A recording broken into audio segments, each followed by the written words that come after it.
پھولوں کی سیج پر بیٹھی وہ پھوٹ پھوٹ کر رو رہی تھی۔ یہ پھولوں کی سیج اسے کانٹوں جیسی لگ رہی تھی۔ ایسا سپنا تو اس نے صرف ارحم کے حوالے سے دیکھا تھا، گمان میں بھی نہیں تھا کہ اس کی مرضی کے بغیر اس کی شادی کر دی جائے گی۔ ارحم کے حوالے سے دیکھا گیا یہ سپنا کبھی حقیقت نہیں بن پائے گا۔ کتنی منتیں کی تھیں اس نے بابا جان اور اماں جان کو کہ وہ جنید لالا کو سگے بھائی کی طرح سمجھتی ہے، اس سے شادی نہیں کر سکتی، مگر اس کی سنوائی نہ ہوئی۔ اپنی کلاس فیلو ارحم کا نام لینے پر الٹا اس پر آوارہ مزاج، بے حیا اور بد کردار لڑکی کا لیبل لگ گیا، جس نے والدین کی طرف سے دی گئی آزادی کا ناجائز فائدہ اٹھایا تھا۔ روتے روتے اپنی آئندہ زندگی کے بارے میں سوچ کر اس کا دم گھٹنے لگا۔ جو اس شخص کو اپنے شوہر کے روپ میں کیسے قبول کرے گی جس کو اس نے ہمیشہ بھائی کی طرح سمجھا تھا؟ اپنے جسم پر موجود شادی کا جوڑا اور ہار سنگھار اسے چپ رہے تھے، سیج اسے پھانسی کا گھاٹ لگ رہی تھی۔ وہ لہنگا سنبھالتے ہوئے فوراً اٹھی اور روتے ہوئے ڈریسنگ روم میں چلی گئی۔ کچھ دیر بعد جب وہ واپس آئی تو سادہ سے کاٹن کے سوٹ میں ملبوس تھی۔ آنکھیں اب بھی برس رہی تھیں جن کو اس نے بے دردی سے رگڑا۔ خاموشی سے بیڈ کی ایک سائڈ پر لیٹ گئی۔ جنید جب کمرے میں آیا تو نیم اندھیرے نے اس کا استقبال کیا۔ اس نے ابرو جھکا کر بیڈ کی طرف دیکھا تو اسے سر سے پیر تک کمبل تانے سوئی ہوئی نظر آئی۔ جنید کے ماتھے پر بل پڑ گئے۔ اس کا خیال تھا کہ وہ مشرقی بیویوں کی طرح بیڈ پر سر جھکائے بیٹھی ہوئی ملے گی، مگر وہ تو چینج کر کے سو رہی تھی۔ اس کے تن بدن میں لگی غصے کی آگ مزید دہک اٹھی۔ اس نے آگے بڑھ کر اس کے اوپر سے کمبل کھینچ لیا۔ وہ ہڑبڑا کر اٹھی تھی۔ سامنے جنید کو خوشمگی نگاہوں سے اپنی طرف گھورتا پا کر وہ حیران ہو گئی اور اسے دیکھنے لگی۔ یار کا سوگ منا رہی ہو جو میرا انتظار نہیں کیا، اس نے چپتے ہوئے لہجے میں کہا۔ وہ کیا کہتی جواب میں خاموش رہی۔ جب تمہیں میرے لیے سجایا گیا تو میرے دیکھنے سے پہلے کیوں اتارا تم نے؟ بولو۔ وہ اس کا چہرہ دبوچ کر بولا۔ منزہ ڈر گئی۔ جنید لالا، وہ بمشکل بولی۔ بکواس بند کرو۔ دوبارہ لالا کہا تو ایک تھپڑ پڑے گا۔ میں تمہارا بھائی نہیں، بدقسمتی سے تم جیسی بے حیا اور بد کردار لڑکی سے شادی کرنی پڑی مجھے، لہٰذا اب تمہارا شوہر۔ دوبارہ زبان سے میرے لیے لالا کا لفظ نہ نکلے، اور اگر نکلا تو زبان کھینچ لوں گا، وہ غرا کر بولا۔ خوفزدہ سی منزہ صرف سر ہلا کر رہ گئی تھی۔ اٹھو اور وہ سب پہنو جو تم نے اتارا ہے۔ جنید کے اس حکم پر وہ ہکا بکا رہ گئی، مگر اس کی آنکھوں میں چھائی سختی اور سرد موری کہہ رہی تھی کہ بات پر عمل نہ کرنے کی صورت میں نتیجہ برا نکل سکتا ہے۔ اسی لیے وہ ڈر کر اٹھ گئی۔ ڈریسنگ روم میں جا کر شادی کا جوڑا پہن کر جب وہ مرے مرے قدموں سے واپس آئی تو ڈریسنگ ٹیبل کے پاس کھڑا اس کا انتظار کر رہا تھا۔ ٹیبل پر پڑے زیورات جو تھوڑی دیر پہلے اس نے اتارے تھے وہ اسے دوبارہ پہننے کا حکم دے رہا تھا۔ منظر چپ چاپ اس کے حکم کی تکمیل کرنے لگی۔ شکر ہے میک اپ اب تک چہرے پر موجود تھا، ورنہ وہ بھی دوبارہ کرنے کا حکم دیتا۔ وہ ایک بار پھر سجی سنوری کھڑی تھی، آنکھوں سے آنسو ٹپک رہے تھے۔ جنید کا یہ عجیب و غریب رویہ اسے ڈرا رہا تھا، نہ جانے وہ ایسا کیوں کر رہا تھا۔ جب وہ پھر سے سب کچھ پہن چکی تھی تو اچانک اس نے اسے سب اتارنے کا حکم دیا۔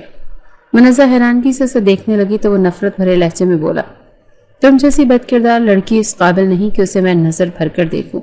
وہ اسے اس کی اوقات دکھا کر اپنے آپ کو سکون دے رہا تھا۔ منزہ چپ چاپ سب اتارنے لگی۔ جب وہ سارا زیور اتار چکی تو جنید اس کے قریب ہوا۔ منزہ گھبرا کر ذرا سی پیچھے ہٹی تو جنید نے بازو سے دبوچ کر اسے اپنے سامنے کرتے اس کی سہمی ہوئی آنکھوں میں دیکھتے ہوئے انتہائی درست لہجے میں کہا، میری ایک بات کان کھول کر سن لو منزہ بیگم، زمان چاچا نے تمہیں جتنی آزادی دینی تھی دے دی، تم نے اس آزادی کا جتنا فائدہ اٹھانا تھا اٹھا لیا، پورے خاندان کے سامنے جتنا رسوا کرنا تھا انہیں کر لیا۔ اب تم میری دسترس میں ہو اور تمہارا اٹھنا بیٹھنا سونا جاگنا کھانا پینا ہر چیز پر میرا کنٹرول ہوگا، یہاں تک کہ سانسیں بھی تم مجھ سے پوچھ کر لوگی۔ حویلی میں پہلے کی طرح گھومنا، اپنی مرضی سے ادھر ادھر جانا، منہ اٹھا کر پھرتے رہنا، اس سب کا اب تصور بھی نہیں کر پاؤ گی، بلکہ اس کمرے سے ایک قدم بھی باہر نہیں نکالو گی مجھ سے پوچھے بنا۔ اگر تم نے میری کسی بھی ہدایت کی خلاف ورزی کی تو خدا کی قسم اس کمرے میں تم پر سانسیں بھی تن کر دوں گا، تمہارے اس وجود پر گوشت کا نام و نشان نہیں رہے گا، اتنی وحشت ڈھاؤں گا میں تم پر کہ موت مانگو گی تو مرنے بھی نہیں دوں گا۔ اس کا لہجہ اتنا سرد اور بے رحم اور الفاظ اتنے صفاقانہ تھے کہ منزہ کانپ اٹھی تھی۔ میں نے آپ کا کیا بگاڑا ہے جو آپ ایسا سلوک کریں گے مجھ سے؟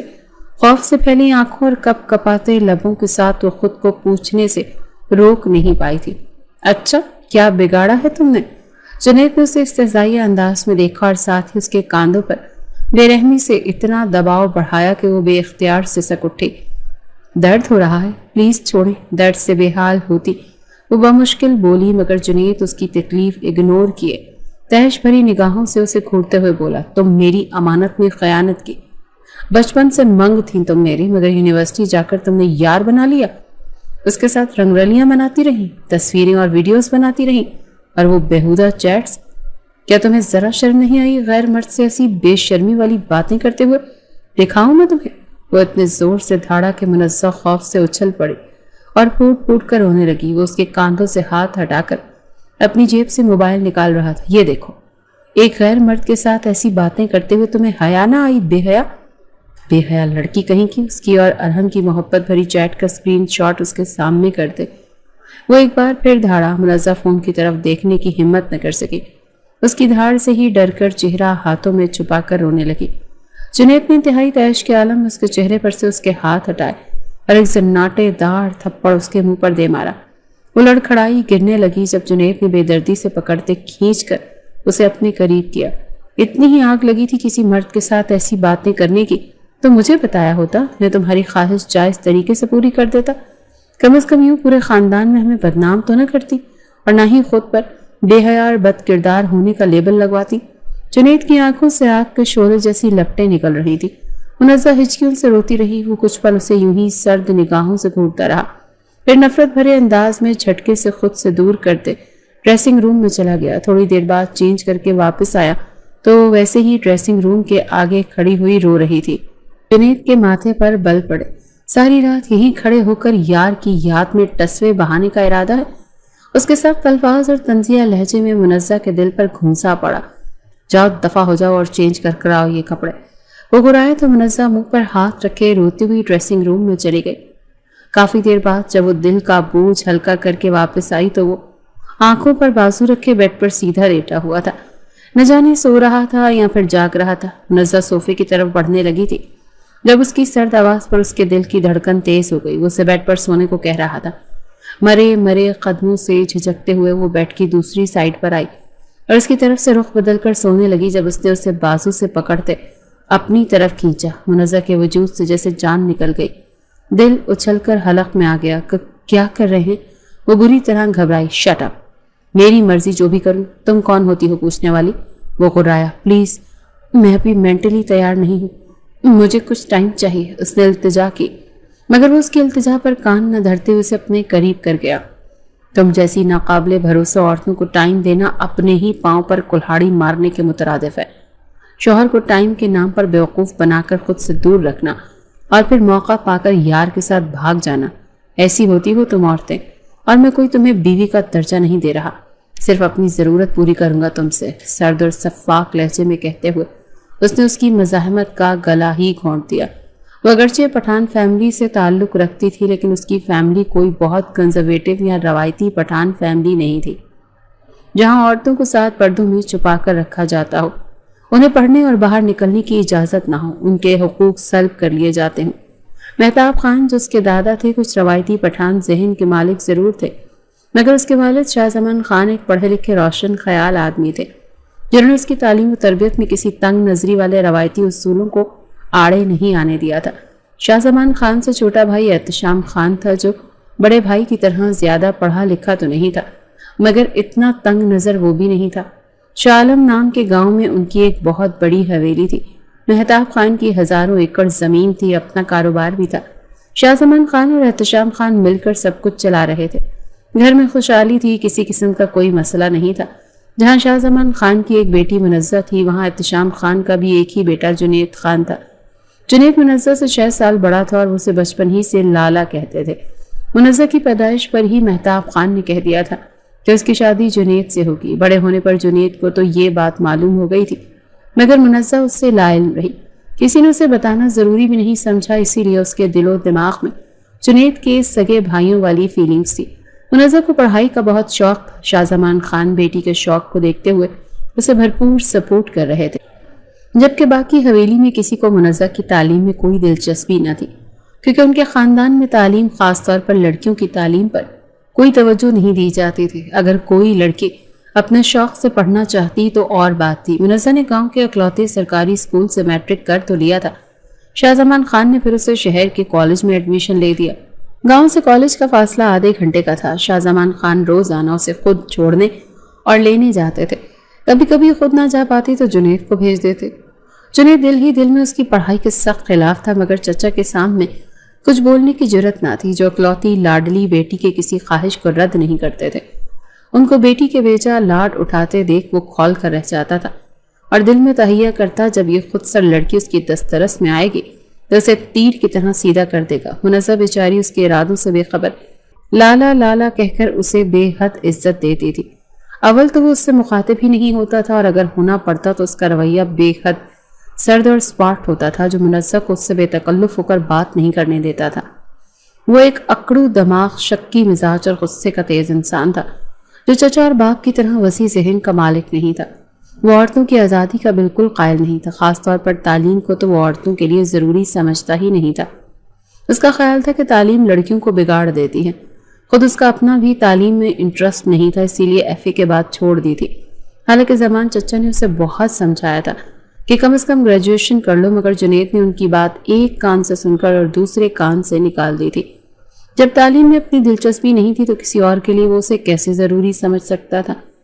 منزہ کے اسکول میں پڑھنے پر تو اس نے یہ سوچ کر خود کو تسلی دیتی کہ چلو کوئی بات نہیں، کم از کم میٹرک تو کر لے، بالکل جاہل تو نہ ہو۔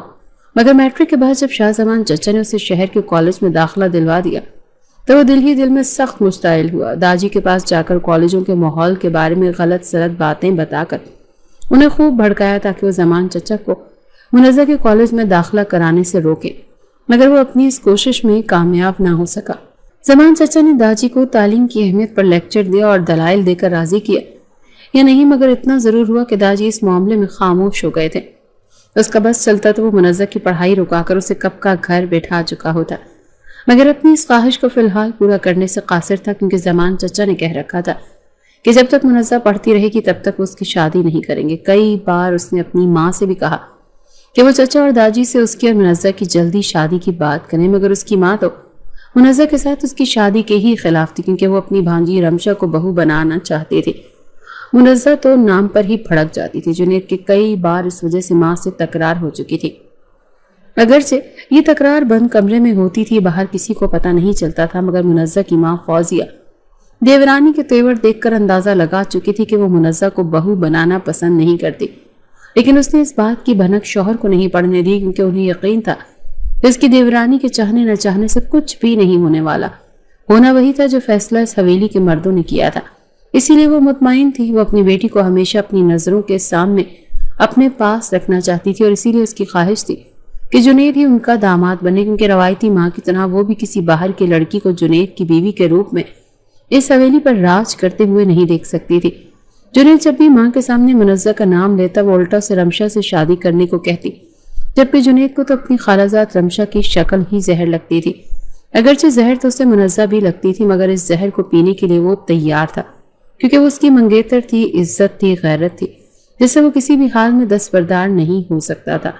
منزہ نے بی ایس سی کر لیا تو ایم ایس سی کرنے کے لیے یونیورسٹی کا نام لیا۔ جنید نے سنا تو بھڑک اٹھا، آج تک ان کے خاندان کی کوئی لڑکی یونیورسٹی نہیں گئی تھی، میٹرک ایف اے یا زیادہ سے زیادہ بی اے ہی کر سکی تھی۔ اس لڑکی کی کیسے ہمت ہوئی تھی یونیورسٹی کا نام لینے کی؟ وہ سخت اشتعال میں مبتلا دن دناتا ہوا داجی کے پاس گیا اور یونیورسٹیز کے ماحول کے بارے میں ان کو ایسی بے شرمی والی کہانیاں سنائیں کہ داجی کانوں کو ہاتھ لگانے پر مجبور ہو گئے۔ اسے یقین تھا کہ اس پر داجی سختی برت کر زمان چچا کو روکنے میں کامیاب ضرور ہو جائیں گے، مگر اس بار بھی وہ اپنے مقصد میں ناکام رہا۔ منزہ نے بھوک ہڑتال کر کے وہ رونا دھونا مچایا کہ زمان چچا سے بیٹی کا رونا دھونا نہ دیکھا گیا، اور داجی کے منع کرنے کے باوجود انہوں نے منزہ کو یونیورسٹی میں داخلہ دلوا دیا۔ داجی کو جب پتہ چلا تو انہوں نے سخت ناراضگی کا اظہار کیا، مگر زمان چچا نے بیٹی کی محبت کے آگے باپ کی ناراضگی کو زیادہ اہمیت نہ دی۔ جنید کے اندر بھانبڑ سے جلنے لگے، اس نے اپنے کمرے میں توڑ پھوڑ کر کے اپنا غصہ نکالا تھا۔ دوسری طرف منزہ بہت خوش تھی، یونیورسٹی بیسڈ ناولز پڑھ پڑھ کر اسے یونیورسٹی جانے کا جنون کی حد تک شوق تھا۔ اب یہ شوق پورا ہونے جا رہا تھا۔ یونیورسٹی دور تھی، شہر کے بالکل آخری کونے پر روزانہ آنے جانے میں وہ تھک جاتی تھی، اسی لیے ہاسٹل میں رہنا چاہتی تھی۔ ہاسٹل میں رہنے کا مشورہ اس کی دوست رباب نے دیا تھا، جو پہلے دن ہی یونیورسٹی میں اس کی دوست بن گئی تھی۔ منزہ نے جب ہاسٹل کا نام لیا تو خان حویلی میں ایک بار پھر مخالفت اور بحث اور تکرار شروع ہو گئی، مگر جنید اب کی بار اگنور کیے خاموش رہا۔ جب وہ یونیورسٹی جانے میں کامیاب ہو چکی تھی تو پھر کیا فرق پڑتا تھا، اس کی بلا سے وہ گھر سے جائے گا ہاسٹل میں رہے۔ اعتراض داجی کر رہے تھے۔ جنید کو دل ہی دل میں داجی پر سخت تاؤ آیا۔ یونیورسٹی میں داخلہ لینے سے تو وہ پوتی کو روک نہ سکے، اب اس کے ہاسٹل جانے پر روک کر کون سا تیر مار لیں گے۔ اسے یقین تھا کہ داجی کے حکم کو زمان چچا اہمیت نہیں دیں گے، ہوگا وہی جو ان کی لاڈلی بیٹی چاہے گی، اور پھر ایسا ہی ہوا۔ داجی کے گرجنے برسنے کے باوجود زمان چچا نے بیٹی کو ہاسٹل بھیج دیا۔ پہلی بار وہ غصہ کرنے کے بجائے داجی پر استحصائیہ سا ہنسا تھا اور دل میں منزہ کو مخاطب کر کے کہا، تم چاہے جتنی بھی ڈگریاں لے لو، آنا تو تمہیں میرے ہی پاس ہوگا، اور تمہاری تمام ڈگریوں کو تمہاری آنکھوں کے سامنے نہ جلایا تو میرا نام بھی جنید خان نہیں۔ منزہ ہاسٹل آ کر بہت زیادہ خوش تھی۔ اس کا اور رباب کا روم ایک ہی تھا، دونوں سارا دن یونیورسٹی میں بھی ساتھ ہوتی اور ہاسٹل میں بھی ان کا پورا ٹائم ساتھ گزرتا تھا۔ منزہ بھرپور طریقے سے یونیورسٹی لائف کو انجوائے کر رہی تھی۔ رباب کا ایک کزن تھا ارحم، جو کسی اور ڈپارٹمنٹ میں پڑھتا تھا، وہ اکثر رباب سے ملنے آیا کرتا تھا۔ رباب کی وجہ سے دھیرے دھیرے منزہ کی بھی اس سے گپ شپ ہونے لگی اور بالآخر ان کے درمیان گہری دوستی ہو گئی۔ جلدی منزہ اس سے محبت کرنے لگی۔ ارحم نے بھی اپنی طرف سے اسے بھرپور سنجیدگی دکھاتے ہوئے اس سے کمٹمنٹ کی، اور دونوں نے اس بات پر اتفاق کر لیا کہ وہ جیسے ہی یونیورسٹی سے ڈگری کمپلیٹ کریں گے اپنے اپنے گھر والوں کو ایک دوسرے کے بارے میں بتا دیں گے۔ منزہ کو یقین تھا کہ جب وہ ارحم کا نام گھر میں لے گی تو کچھ اعتراض ضرور ہوگا، مگر اس کے بابا جان ہمیشہ کی طرح تھوڑی سی بحث کے بعد اس کے آنسوؤں سے کمزور پڑ کر اس کی بات مان لیں گے، اور جب شاہ زمان خان مان جاتے تو باقی کسی کا زیادہ مسئلہ نہ ہوتا، کیونکہ باقیوں کو وہ پھر خود ہی قائل کر لیتے۔ مگر یونیورسٹی ختم ہونے اور بات کرنے کی نوبت آنے سے پہلے ہی ارحم کے بارے میں خان حویلی والوں کو تو کیا، پورے خاندان کو پتہ چل گیا۔ ہوا کچھ یوں کہ ارحم کا موبائل چوری ہو گیا اور وہ تمام ویڈیوز اور تصویریں جو اس کی ارحم کے ساتھ تھی خاندان کے ہر فرد کے موبائل میں پہنچ گئی، تو اس پر بد کردار، بد چلن اور بے حیا کا لیبل لگ گیا۔ حالانکہ تصویریں عام سے تھیں اور یونیورسٹی کے مختلف جگہوں پر تھیں، مگر خاندان بھر میں ہائے ہائے مچ گئی کہ دیکھو شاہ زمان خان کی بیٹی یونی میں کیا گل کھلاتی پھر رہی ہے۔ مہتاب خان شاہ زمان پر گرج رہے تھے کہ دیکھا بیٹی کو آزادی دینے کا نتیجہ، جب میں بار بار تمہیں منع کر رہا تھا کہ مت بھیجو یونیورسٹی، وہاں کھلی بے حیائی والا ماحول ہوتا ہے تو کوئی گل نہ کھلا کر آ جائے، مگر تمہیں تو اپنی لاڈلی پر پورا بھروسہ تھا۔ خاک ڈال دینا اس بدبخت نے ہم سب کے سروں میں، پورے خاندان میں کہیں منہ دکھانے کے لائق نہیں چھوڑا۔ مہتاب خان کے منہ سے غصے کے مارے جھاگ نکل رہی تھی۔ شاہ زمان خان شرمندگی سے سر جھکائے باپ کے سامنے کھڑا تھا۔ باقی لوگوں کا حال بھی مہتاب خان سے مختلف نہیں تھا، ان کے چہروں پر بھی منزہ کے لیے غصہ اور نفرت تھی۔ منزہ کا یونیورسٹی جانا بند ہو گیا تھا۔ پہلی بار اس نے اپنے باپ کو خود پر غصہ کرتے دیکھا تھا۔ تم نے میرا بھروسہ توڑا منزہ، میں نے بڑے ایمان سے تمہیں یونیورسٹی بھیجا تعلیم حاصل کرنے کے لیے، اور تم نے یہ کارنامہ سر انجام دے کر مجھے کسی کے سامنے سر اٹھانے کے قابل نہیں چھوڑا۔ شاہ زمان خان نے سخت افسوس بھرے لہجے میں اس سے یہ کہا تھا۔ وہ جواب دینے کے قابل نہیں رہی تھی۔ صرف تصویریں اور ویڈیوز ہی نہیں بلکہ اس کی اور ارحم کی کچھ چیٹس بھی لیک ہو گئی تھی، جن میں محبت بھری باتیں کی گئی تھی، وہ زمین میں گڑ کر رہ گئی تھی۔ سب کے طنز اور تشنی والے حقارت میں ڈوبے تانے اور ملامت کرتی نگاہوں کا سامنا کر رہی تھی۔ اس کے وہم و گمان میں بھی نہیں تھا کہ حالات یوں پلٹا کھائیں گے اور ہر چیز تباہ و برباد ہو جائے گی۔ اس کا یونیورسٹی جانا بند کر دیا گیا۔ اس نے احتجاج کیا تو ماں کے تھپڑوں نے اس کا منہ بند کر دیا۔ وہ کمرے میں بند پڑی روتی رہ گئی۔ پھر اسے پتا چلا کہ جنید کے ساتھ اس کی شادی کی تیاریاں شروع ہو رہی ہیں۔ وہ ششدر رہ گئی۔ جنید اگرچہ اس کے تایا کا بیٹا تھا، مگر اس نے تو ہمیشہ اسے اپنے سگے بھائی کی طرح ہی سمجھا تھا۔ بچپن سے لے کر اب تک اسے لالا کہتی آ رہی تھی، لہذا اس کے ساتھ شادی کیسے کر سکتی تھی؟ وہ تڑپ اٹھی تھی، مگر اس کی سنوائی نہ ہوئی تو وہ جنید کے پاس گئی اور کہنے لگی، جنید لالا، میں نے آپ کو ہمیشہ اپنا بڑا بھائی سمجھا ہے، پلیز شادی سے انکار کر دے۔ میں آپ کو اس رشتے میں قبول نہیں کر سکتی، میں کسی اور سے محبت کرتی ہوں۔ اس کا لہجہ بے بس تھا۔ جنید خان کے تو تن بدن میں آگ لگ گئی۔ دل چاہا اس لڑکی کو زندہ زمین میں گاڑ دے جو اس کی منگیتر ہو کر اسی کے سامنے کسی اور سے محبت کا اعلان کر رہی تھی۔ اس نے بڑی مشکل سے اپنے اوپر قابو پایا۔ وہ اس کے ہوش ٹھکانے لگانے کا ارادہ رکھتا تھا، لیکن تب جب وہ نکاح کے بعد اس کی دسترس میں ہوتی، ابھی اس کا غصے میں کیا گیا کوئی بھی اقدام گڑبڑ کر سکتا تھا۔ بے شک زمان چچا منزہ پر غصہ تھے، مگر وہ ان کی اپنی بیٹی سے محبت سے بھی اچھی طرح واقف تھا۔ کہیں بیٹی کی محبت میں اس کے آنسوں سے کمزور پڑ کر وہ اس کی شادی اس لڑکے سے نہ کروا دے۔ اسے یہی دھڑکا لگا ہوا تھا، اور یہ دھڑکا تب جا کر ختم ہونا تھا جب وہ اس کے نکاح میں ہوتی۔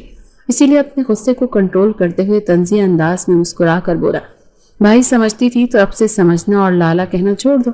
ویسے بھی تم جیسی آوارہ مزاج اور بے حیا لڑکی کو میں نے کبھی بھی اپنی بہن نہیں سمجھا۔ میری اگر بہن ہوتی تو تم جیسی تو ہرگز نہ ہوتی۔ تم سے شادی کرنے کا مجھے کوئی شوق نہیں، صرف چچا جان کی عزت بچانے کے لیے کر رہا ہوں۔ تم نے تو ان کی عزت کا جنازہ نکالنے میں کوئی کسر نہیں چھوڑی۔ شکر کرو کہ میں راضی ہو گیا تم سے نکاح کے لیے، ورنہ چچا جان تمہارے عاشق سے تو تمہاری شادی کبھی نہیں کریں گے، اور باقی تمہارے کردار کی وجہ سے خاندان میں کوئی تمہیں منہ نہیں لگائے گا۔ جنید لالا کے الفاظ کسی برچی کی طرح اس کے دل میں پیوست ہوئے تھے۔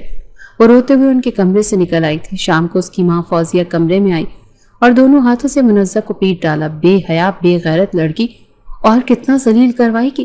ذرا شرم نہ آئی جنید کے پاس جا کر یہ کہتے ہوئے کہ تو اس سے نہیں اپنے یار سے شادی کرنا چاہتی ہے؟ ارے اور کتنا رسوا کروائے گی ہمیں! جنید کے منہ سے تیری بے غیرتی اور بے شرمی کی باتیں سن کر میں اور تیرا باپ زمین میں گڑ گئے، اسی لیے تجھے اتنا لاڈ پیار دیا کہ تو آخر میں ہمیں یہ صلاح دے۔ فوزیہ کے کوسنے جاری تھے کہ اسی وقت شاہ زمان خان وہاں آئے۔ منزہ سر جھکائے خاموشی سے روتی رہی۔ اس پر ایک نظر ڈالنے کے بعد سخت لہجے میں بولے، تمہاری پیدائش پر ہی تمہارے دادا نے فیصلہ کیا تھا کہ تمہاری شادی جنید سے ہوگی۔ ہم نے سوچا جب وقت آئے گا تبھی تمہیں آگاہ کریں گے۔ اب وہ وقت آ گیا ہے، اور اتنی جلدی کیوں آیا ہے اس کی ذمہ دار تم خود ہو۔ ہمارے ہاں لڑکیوں کو جتنی آزادی بھی ملے مگر ان کے رشتے خاندان سے باہر نہیں ہو سکتے۔ یہ جنید کا ہم پر احسان ہے کہ اتنا سب کچھ ہونے کے باوجود وہ تمہیں قبول کر رہا ہے، ورنہ ہمیں تمہیں ساری زندگی اپنی حویلی کی دہلیز پر بٹھانا پڑتا۔ کل تمہارا جنید سے نکاح ہے، اور اگر تم نے انکار کیا تو میں تمہیں بھی جان سے مار دوں گا اور اپنی بھی جان لے لوں گا۔ باپ کی اس دھمکی پر منزہ لرز کر رہ گئی، پھر روتے دھوتے اسے جنید سے شادی کا کڑوا گھونٹ پینا ہی پڑ گیا۔ شادی کی پہلی رات جنید نے اس کے ساتھ جو سلوک کیا، اس کے بعد منزہ کے احساسات بالکل مردہ ہو گئے تھے۔ شرافت اور تہذیب کا لبادہ اتار کر جنید نے اسے اپنا وہ وحشی روپ دکھایا کہ وہ دنگ رہ گئی۔ اگر 3 لفظ کسی کی زندگی کو بدل دیتے ہیں تو انہی 3 لفظوں کے عوض وہ ایک درندہ صفت انسان کے شکنجے میں پھنسی تھی۔ ستم یہ تھا کہ لب کشائی بھی نہیں کر سکتی تھی اور نہ ہی احتجاج کے لیے جا سکتی تھی۔ نکاح کے نام پر اس کی ذات پر ڈاکہ پڑا تھا، اور ڈاکہ ڈالنے والا بھی وہ شخص تھا جسے اس نے ہمیشہ اپنا بڑا بھائی سمجھ کر عزت دی تھی۔ بے شک رشتہ تبدیل ہو چکا تھا، مگر لحاظ، مروت، عزت کچھ تو وہ خیال کر سکتا تھا۔ جنید خان کی بیوی کے بن کر منزہ کے لیے ایک اذیت بھری زندگی کا آغاز ہو گیا تھا۔ بات بات پر وہ اسے کردار کے حوالے سے تانے دیتا، اس کے وجود سے کھیلتا بھی اور اسے ناپاک بھی کہتا۔ وہ اپنی مرضی سے حویلی کی چھت پر بھی نہیں جا سکتی تھی، ہر وقت شکی نظروں سے دیکھتا رہتا۔ وہ کسی سے شکایت بھی نہیں کر سکتی تھی، کیونکہ جنید کی ماں سغرا تائی تو اس سے خار کھاتی تھی۔ اپنے ماں باپ اور بھی اس سے سیدھے منہ بات نہیں کرتے تھے، جیسے اس نے کوئی بہت بڑا گناہ کر دیا ہے۔ سارا دن وہ کمرے میں قید رہتی، شام کو جنید آتا تو تب ذرا دیر کو اسے رہائی ملتی اور وہ کھانا کھانے کے لیے باہر ڈائننگ ٹیبل پر جاتی۔ اسی دوران بھی اس کے سر پر مسلسل سوار رہتا۔ اس نے شادی والی رات جو کہا کہ اس کا سونا جاگنا کھانا پینا ہر چیز اس کے کنٹرول میں ہوگی، تو واقعی اس نے اپنا کہا سچ کر دکھایا تھا۔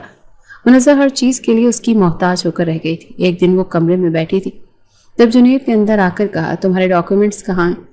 منزہ نے حیران نظروں سے اس کی طرف دیکھا اور کہا، آپ کیوں پوچھ رہے ہیں؟ تو وہ جواباً درست لہجے میں بولا، جتنا پوچھا ہے اس کا جواب دو، جاؤ اپنے ڈاکیومنٹس لے کر آؤ۔ منزہ الجھن کا شکار جب اپنے تمام ڈاکیومنٹس لے کر آئی تو جنید نے پہلے کھول کر چیک کیے۔ میٹرک سے لے کر BSc تک تمام ڈگریاں چیک کرنے کے بعد اس نے جیب سے لائٹر نکالا اور ڈگریوں کو شعلہ دکھا دیا۔ منزہ چیختے ہوئے اپنی ڈگریوں کو بچانے کے لیے آگے بڑھی تو جنید کے تھپڑ سے پیچھے جا گری۔ منزہ کی ڈگریاں جلا کر جنید نے خود سے کر رکھے اس وعدے کو پورا کر دیا جو ایک دن انتہائی تیش کے عالم میں اس نے خود سے کیا تھا۔ منزہ زمین پر پڑی سسک رہی تھی۔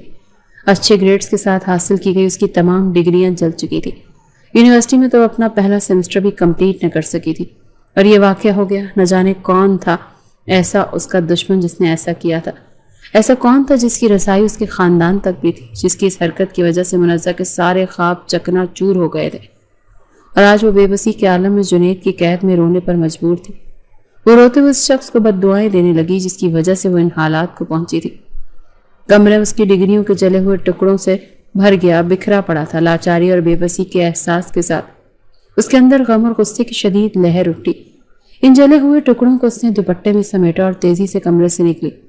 اس کا رخ مردان خانے کی طرف تھا۔ وہ جب اندر داخل ہوئی تو بابا کے ساتھ داجی بھی موجود تھے۔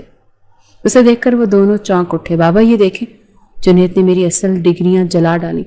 اس نے روتے ہوئے وہ جلے ہوئے ٹکڑے ان کے سامنے میز پر رکھے۔ پہلے والے حالات ہوتے تو جنید کی اس حرکت پر شاہ زمان خان سخت ری ایکٹ کرتے، مگر ان کی لاڈلی بیٹی نے جس طرح سب کے سامنے ان کا سر جھکایا تھا، اب اپنے لیے ان کی حمایت وہ ہمیشہ کے لیے کھو بیٹھی تھی۔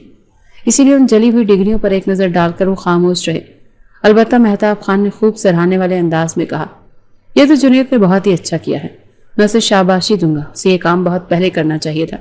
تمہارا باپ تو بہت بے وقوف ہے، ہمارے 1000 بار سمجھانے پر بھی اس نے کبھی ہماری بات نہ مانی، اور تم چھٹانگ بھر کی لڑکی جس راستے کا کہا تمہیں اسی طرف لے گیا، مزہ بھگت لیا نا اس نے تمہیں بے جا آزادی دے کر۔ اب ذرا بھی اس میں غیرت بچی ہوگی تو تم جیسی خودسر بیٹی کی حمایت نہیں کرے گا۔ جنید نہایت کاغذات جلائیں یا تمہیں جلائے، یہ اس کی مرضی ہے۔ اب تمہارا مالک و مختار وہی ہے، آئندہ اس کی شکایت لے کر ہمارے پاس مت آنا لڑکی۔ تاجی کے الفاظ پر وہ سناٹوں میں گر گئی، شاک سی ہو کر وہ انہیں اور ان کے ساتھ بیٹھے اپنے باپ کو دیکھنے لگی، جنہوں نے داجی کے اتنے صفاق الفاظ پر کوئی ری ایکشن نہیں دیا، خاموشی سے منہ پھیرے بیٹھے رہے۔ وہ منہ پر ہاتھ رکھے اپنی سسکیاں دباتی کمرے میں لوٹ آئی۔ بابا آپ میری چھوٹی سی غلطی پر اتنے سنگ دل بن جائیں گے؟ میں تو سوچ بھی نہیں سکتے تھے، آپ تو میری آنکھوں میں آنسو بھی نہیں دیکھ سکتے تھے، کبھی کسی کو مجھے ذرا سا ڈانٹنے کی اجازت بھی نہیں دی، اور اب ایسا کیسا کر سکتے ہیں؟ کوئی مجھے اپنے لفظوں سے لہو لوہان کرے اور آپ چپ چاپ بیٹھے رہیں۔ میرا قصور کوئی اتنا بڑا تو نہیں تھا۔ ہچکیوں سے روتے ہوئے وہ تصور میں باپ سے مخاطب تھی۔ کافی دیر تک وہ روتی رہی اور روتے روتے اس کی آنکھ لگ گئی۔ نہ جانے کتنی دیر تک اسے سوئے ہوئے گزری، جب اچانک کسی نے جھنجھوڑ کر اٹھایا۔ وہ آنکھیں ملتی ہوئی اٹھ بیٹھی، دیکھا تو جنید غضبناک تیوروں کے ساتھ کھڑا اسے گھور رہا تھا۔ تم داجی اور چچا جان کے پاس میری شکایت لگانے گئی تھی؟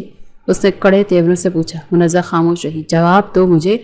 وہ پھر دھاڑا، ہاں گئی تھی، آپ نے میری ڈگریاں جلا ڈالی تھی، میری پوری زندگی کا سرمایہ، تو کیسے خاموش رہتی بھلا؟ وہ ہمت کر کے بول پڑی۔ اور پھر ہوا کیا؟ جنید نے استحصائی انداز میں اسے دیکھا۔ زمان چچا نے تو ایک لفظ نہیں کہا، مگر داجی نے کہا کہ تمہارا مالک و مختار اب میں ہوں، جو چاہوں تمہارے ساتھ کروں۔ وہ مزہ لینے والے انداز سے مسکرایا۔ منزہ نے کرب سے چہرہ پھیر لیا۔ میں نے تمہیں منع کیا تھا نا کہ اس کمرے سے میری اجازت کے بغیر ایک قدم نہیں نکالو گی، پھر کیسے گئیں تم باہر؟ درست لہجے میں بولتا وہ اس کے قریب آ بیٹھا۔ منزہ جو پہلے ہی آنسو پیتے ہوئے بمشکل خود پر ضبط کر رہی تھی، پھٹ پڑی۔ آپ نے مجھے زندہ کیوں رکھا ہوا ہے؟ ایسا کرے نا میری سانسیں ہی بند کر دے۔ یہ لے، بند کر دے میری سانسیں، گھونٹ دے میرا گلا، ناقابل معافی گناہ ہوا ہے نا مجھ سے۔ اس کے دونوں ہاتھ تھام کر اپنے گلے پر رکھ کر ہزیانی انداز میں چلانے لگی۔ جنید ایک لمحے کے لیے تو حیران ہوا، پھر اگلے ہی پل اس کے ماتھے پر گہرے بل پڑ گئے۔ بکواس بند کرو، کیوں پاگلوں کی طرح چلا رہی ہو؟ اتنے آرام سے یکدم تھوڑی نہ جان لوں گا تمہاری، تمہیں تو تڑپا تڑپا کر مارنا ہے، سرد بے رحم انداز میں کہتا وہ اپنے دونوں ہاتھ اس کے گلے سے ہٹا کر اسے اپنے بازوؤں میں بھینچ رہا تھا۔ منزہ سسک اٹھی، مگر خود کو چھڑانا، اس کی وحشت سے بچانا ممکن نہ تھا۔ صبح جب وہ اٹھی تو سر درد سے پھٹ رہا تھا۔ جنید کمرے میں کہیں نہیں تھا۔ کافی دیر تک وہ واش روم میں بیٹھی اپنے سر پر ٹھنڈا پانی ڈالتی رہی کہ شاید فرق پڑ جائے۔ جب باہر آئی تو ماں کو اپنے کمرے میں موجود دیکھ کر چونک گئی۔ شادی کے بعد پہلی بار وہ اس کے کمرے میں آئی تھی، ورنہ وہ تو کبھی کچن میں یا کھانے کی ٹیبل پر ضرورتاً تھوڑا بہت بول لیتی تھی۔ منزہ خاموشی سے ان کی طرف سوالیہ نظروں سے دیکھنے لگی۔ تم کمرے میں کیوں گھسی رہتی ہو؟ باہر کی بھی کچھ خبر ہے یا نہیں؟ تمہاری تائی کی بھانجی رمشا آئی ہوئی ہے، کبھی اپنی خالہ کے کان میں گھسی ہوتی ہے تو کبھی جنید سے گپیں لگا رہی ہوتی ہے، تو میں کیا کروں؟ ماں کی بات پر منزہ نے ناسمجھی سے ان کی طرف دیکھا تو فوزیہ بیٹی کو گھور کر رہ گئی۔ شاباش، تم کچھ نہ کرنا، تمہاری تائی کا تو ہمیشہ ہی سے ارادہ تھا رمشا کو بہو بنانے کا، یہ تو مردوں کے فیصلے کی وجہ سے وہ اپنے ارادے کو عملی جامہ نہ پہنا سکی، لیکن مجھے لگتا ہے کہ اگر تمہارا حال یہی رہا تو وہ ضرور اس بار اپنے ارادوں میں کامیاب ہو جائیں گے۔ تو ہو جائیں کامیاب، مجھے فرق نہیں پڑتا۔ اور آپ کو کیوں ٹینشن ہو رہی ہے؟ میں آپ کی کیا لگتی ہوں بھلا؟ ایک بوجھ ہی تو تھی جسے آپ لوگوں نے اپنے سر سے اتار کر اس جاہل وحشی انسان کو سونپ دیا ہے، جو مجھے تڑپا تڑپا کر مار رہا ہے۔ یہ جو آپ کہہ رہی تھی نا کہ کمرے سے کیوں نہیں نکلتی ہوں، یہ آپ کے اسی درندے داماد کا آرڈر ہے کہ اس کی اجازت کے بغیر کمرے سے باہر قدم نہ نکالوں۔ وہ تلخ لہجے میں کہنے کے بعد ڈریسنگ روم میں چلی گئی۔ اس کی ماں افسوس بھری نظر ڈریسنگ روم کے بند دروازے پر ڈالتے باہر نکل گئی۔ رات کو جب جنید کمرے میں آیا تو وہ سونے کی تیاری کر رہی تھی۔ سنو، آئندہ سے تم امی اور چچی کے ساتھ مل کر حویلی کے کاموں میں ہیلپ کرواؤ گی۔ منزہ نے خاموشی سے اس کا سپاٹ لہجے میں کہا گیا فرمان سنا اور سونے کے لیے لیٹ گئی۔ اس سے بھلا اس کا یوں آرام سے سونا کیسے برداشت ہو سکتا تھا؟ اسی لیے دانت پیستے ہوئے بیڈ پر آیا اور اسے بازو سے کھینچ کر اپنے قریب کیا۔ منزہ نے احتجاج کے لیے منہ کھولا ہی تھا جب اس کی بھاری ہاتھ نے منہ بند کیا۔ ہر رات کی طرح اس کی یہ رات بھی اذیت میں گزری. وہ اسے مینٹلی فزیکلی ہر طرح سے ٹارچر کر رہا تھا. صبح ہی تو اپنے لیے ناشتہ بنانے کا حکم دے کر کچن میں بھیج دیا. منازہ کو ایسے کام نہیں آتے تھے، اسی لیے جب وہ ملازموں سے ناشتہ بنوا کر لے گئی تو جنید نے اٹھا کر پھینک دیا. گرم گرم چائے سے اس کا پاؤں جلا گئے. وہ اسے سخت سست سنا رہا تھا. چپ چاپ آنسو پیتے سنتی رہی. اسی وقت رمشا ناشتے کی ٹرے لیے چلی آئی اور جنید سے بڑے پیار سے مخاطب ہو کر بولے، غصہ کیوں کر رہے ہیں؟ خالہ نے مجھے کہا ہے، یہ دیکھیں میں آپ کے لیے اتنا زبردست ناشتہ بنا کر لائی ہوں. پھر منزہ نے دیکھا جنید کے چہرے کے غصیلے تاثرات نارمل ہو گئے تھے. وہ بڑے آرام سے رمشا کا لایا ہوا ناشتہ کر رہا تھا اور ساتھ ہی اس سے گپ شپ بھی لگا رہا تھا، جو اس کے کمرے میں اسی کے بیڈ پر جنید سے صرف چند انچ کے فاصلے پر بیٹھی تھی. منزہ کی آنکھوں میں مرچیں بھرنے لگی. حالانکہ یہ وہی رمشا تھی جو پہلے بھی اپنی خالہ کے ہاں رہنے کے لیے آیا کرتی تھی، مگر جنید نے اسے اس طرح کبھی منہ نہیں لگایا تھا. تو پھر کیا اسے ذکر پہنچانے کے لیے وہ ایسا کر رہا تھا؟ اس منظر کو دیکھ کر وہ زیادہ دیر کمرے میں نہ ٹھہر سکی. پھر ایسا ہر وقت ہونے لگا. جنید اسے اپنا کوئی کام بتاتا اور پھر اس کے کیے گئے کام میں ہزاروں کیڑے نکال کر رمشا کے سامنے خوب بے عزت کرتا اور وہ بڑے خوشامدانہ انداز میں آگے بڑھ کر اپنی خدمات پیش کر دیتی اور پھر رمشا کے ہاتھوں سر انجام دیے گئے کاموں کی نہ صرف تعریف کرتا بلکہ انعام کے طور پر چھوٹے موٹے سے گفٹس بھی دیتا. منزہ نہ چاہتے ہوئے بھی جلن محسوس کرتے ہرٹ ہونے لگی تھی. اگرچہ جنید کے لیے اس کی فیلنگز کوئی محبت میں تبدیل نہیں ہوئی تھی، بس اتنا فرق پڑا تھا کہ وہ اسے بطور شوہر قبول کر چکی تھی. اسے جیسا بھی سلوک کرتا، مگر رمشا کا اسے جنید کے ارد گرد منڈلانا اور جنید کا اسے توجہ دینا اسے برا لگتا تھا. ایک دن اس کا دم گھٹنے لگا تو کھل کر سانس لینے کے لیے وہ چھت پر آ گئی، مگر اس کا چھت پر آنا غضب ہو گیا. جنید نے اسے حویلی کی چھت پر ٹہلتے دیکھا تو غیظ و غضب میں مبتلا ہو گیا. وہ اس تک پہنچا اور اسے سنبھلنے کا موقع دیے بغیر اس کا نازک چہرہ تھپڑوں سے لال کر دیا. بے حیا بغیرت لڑکی، منع کیا تھا نا، پھر کس کو دیکھنے کے لیے حویلی کی چھت پر گئی تھی؟ اپنے یار کو بلایا تھا کیا؟ سچ بول ورنہ زبان سے محروم کر دوں گا. اسے پیٹتے ہوئے وہ زبان کے وار سے اس کی روح بھی زخمی کر رہا تھا. تائی رمشا یہاں تک کہ اس کی ماں بھی خاموشی سے اسے جنید کے ہاتھوں پٹتا دیکھ رہی تھی. کسی نے آگے بڑھ کر جنید کو روکنے کی کوشش نہ کی. وہ اسے گھسیٹتا ہوا کمرے میں لے گیا. ایک بار پھر اس کے کمرے سے باہر نکلنے پر پابندی لگ گئی تھی. اس نے اپنے لب سی لیے، چپ چاپ اس کی وحشت کی بھینٹ چڑھتی رہی. جنید کی ماں کو موقع مل گیا تھا منزہ سے جان چھڑوانے اور اپنی بھانجی رمشا کو بہو بنانے کا. اس نے مہتاب خان کے پاس جا کر منزہ کے کردار پر الزامات لگاتے ہوئے کہا کہ وہ اب بھی اس لڑکے سے تعلق رکھے ہوئے ہے. وہ ایک ایسی لڑکی کو اپنی بہو بنا کر نہیں رکھ سکتی جس کے بیٹے کے نکاح میں ہو، غیر مرد سے تعلق رکھتے ہوئے حویلی کی چھت پر کھڑے ہو کر اس کا دیدار کرے. لہٰذا میرے بیٹے کی جان اس لڑکی سے چھڑوائیں. میں جنید کی شادی اپنی بھانجی رمشا سے کروانا چاہتی ہوں. جہاں بیٹی کی حرکت پر شاہ زمان خان اور فوزیہ شرمندہ تھے، وہاں سغرا کے اس مطالبے پر دونوں پریشان ہو بیٹھے. اگر منزہ کو طلاق ہو جاتی تو خاندان میں اور کون قبول کرتا اسے بھلا؟ گھر کے مین ہال میں اسی وقت جنید سمیت سب لوگ جمع تھے سوائے منزہ کے. زمان خان نے التجائی انداز میں باپ مہتاب خان کی طرف دیکھا، کیونکہ وہ جانتے تھے کہ وہ جو فیصلہ کریں گے جنید وہی مانے گا. مہتاب خان نے کچھ دیر سوچنے کے بعد کہا، منزہ بے شک بد کردار ہے، مگر وہ ہمارے بیٹے کی اولاد ہے، اسی لیے ہم اس کا گھر اجاڑ کر اپنے بیٹے کو دکھی نہیں کریں گے. وہ ہمیشہ جنید کی بیوی اس حویلی کی بڑی بہو رہے گی، لیکن ہم جنید کے ساتھ بھی ناانصافی نہیں کریں گے. اسی لیے جس سے چاہے دوسری شادی کر سکتا ہے، چاہے وہ اس کی اپنی منتخب کردہ ہو یا ماں باپ کی. داجی کے فیصلے نے شاہ زمان اور فوزیہ کو تو مطمئن کر دیا، مگر جنید کی ماں سغرا کھول کر رہ گئی. وہ ہر صورت منزہ کو اپنے بیٹے کی زندگی سے نکالنا چاہتی تھی، کیونکہ انہیں اپنی دیورانی اور اس کی بیٹی سے شروع ہی سے خدا واسطے کا بیٹھ تھا، مگر وہ ظاہر نہیں کرتی تھی. اب مہتاب خان کے فیصلے کے بعد وہ غصے میں بھری منزہ اور اس کی ماں کو برا بھلا کہہ رہی تھی. جب رمشا نے انہیں تسلی دی، خالہ فکر نہ کریں، ایک بار میں جنید کی زندگی میں آ جاؤں، منزہ کو طلاق نہ دلوائی تو میرا نام بھی رمشا نہیں. تو وہ سر ہلا کر خاموش ہو گئی. جنید پہلے تو کبھی بھی رمشا سے شادی پر تیار نہ ہوتا، مگر منزہ کو ذکر دینے کے لیے اس نے رمشا سے شادی کے لیے ہاں کر دی. گھر میں شادی کی تیاریاں شروع ہو گئی. جنید نے ماں کے کہنے پر داجی سے کہا کہ وہ دوسری شادی دھوم دھام سے کرنا چاہتا ہے، جو کہ اس کا حق ہے. پہلی بیوی کے کرتوتوں کی وجہ سے وہ نہ صرف اس حق سے محروم رہا، بلکہ اس کے ماں باپ بھی اکلوتے بیٹی کی شادی کی خوشیاں نہیں منا سکے. وہ اپنے ماں باپ کے سارے ارمان پورے کرنا چاہتا ہے. داجی کو کیا اعتراض ہو سکتا تھا بھلا؟ انہوں نے تو اکلوتے پوتی کی شادی کے لیے اپنے خزانوں کے منہ کھول دیے. پورے خاندان میں جنید کی دوسری شادی کے کارڈ بٹ چکے تھے.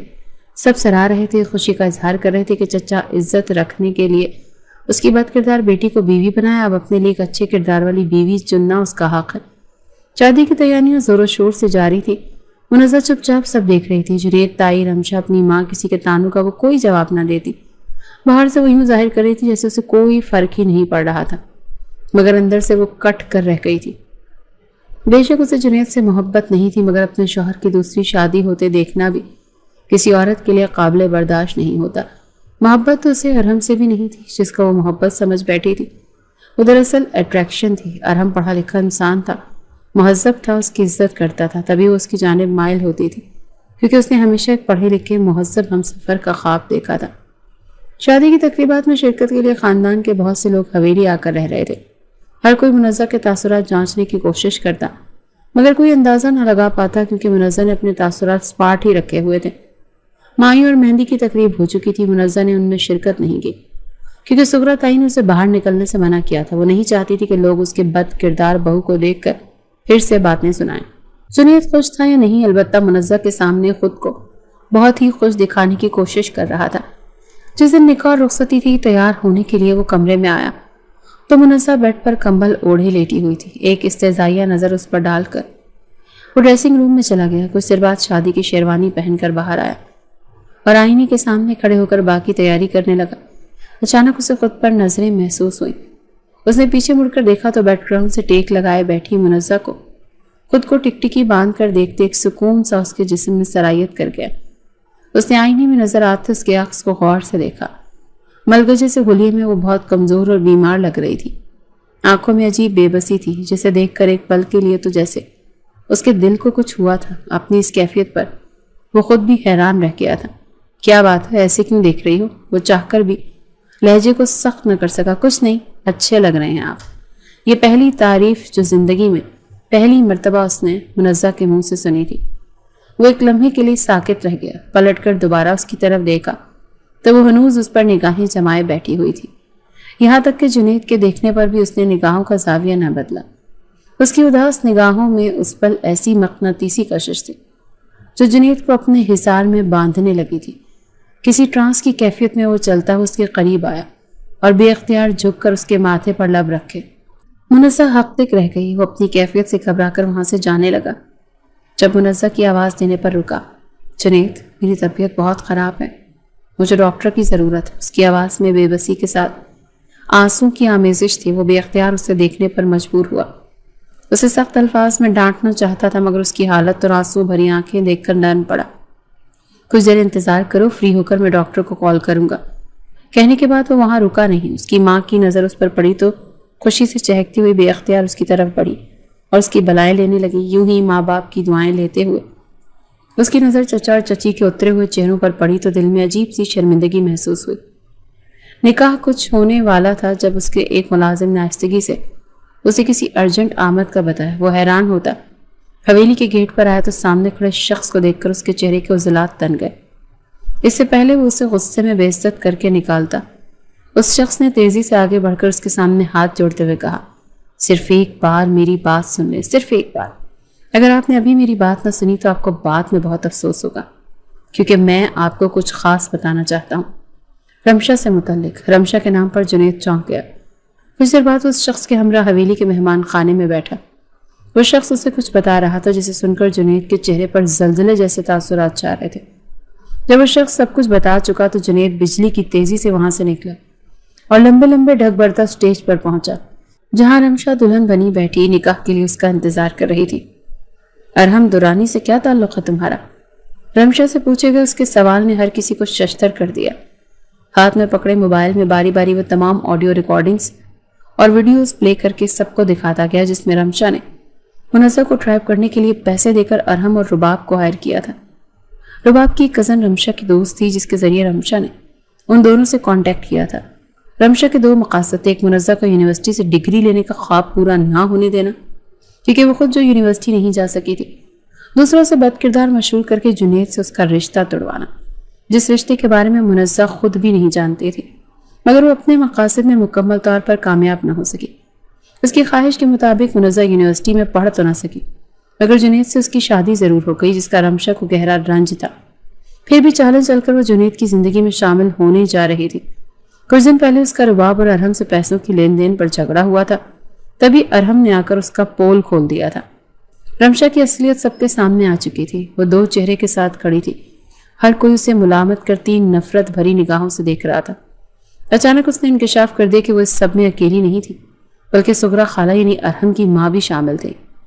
اس انکشاف نے رمشا کے ساتھ سغرا کو بھی سب کی نظروں میں گرا دیا۔ جنید نے ایک نفرت بھری نگاہ رمشا پر اور دوسری افسوس بھری نگاہ ماں پر ڈالی۔